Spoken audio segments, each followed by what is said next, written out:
Simple present tense yana nuna cewa aiki yana faruwa yau da kullum ko da yaushe.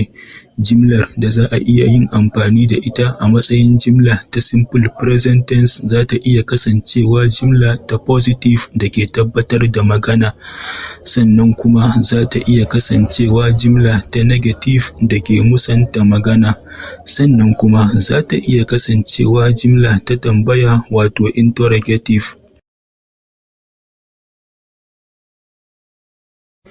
Simple present tense as positive sentence. Simple present tense na positive sentence yana nuna cewa aiki yana faruwa yau da kullum. Misali, I take the book to the office, ma'ana ina kai littafin zuwa ofishin. A wannan jimlar, kalmar take ita ce simple present tense.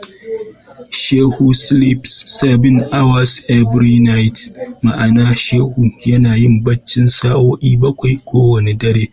A wannan jimlar, kalmar sleeps ita ce simple present tense.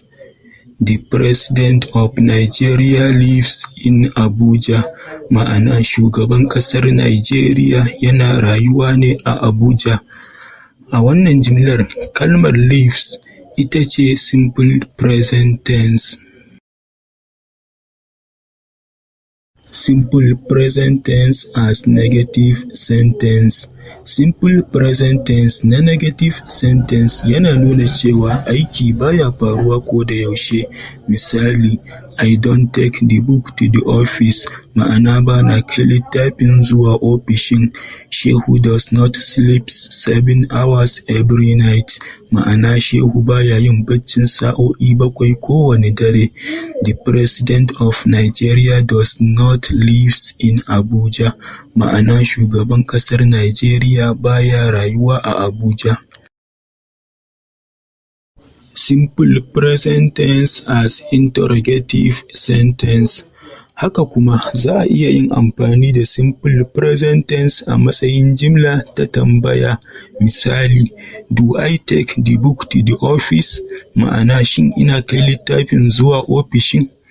Does Shehu sleep 7 hours every night? Ma'ana shin Shehu yana yin baccin sa'o'i 7 kowane dare?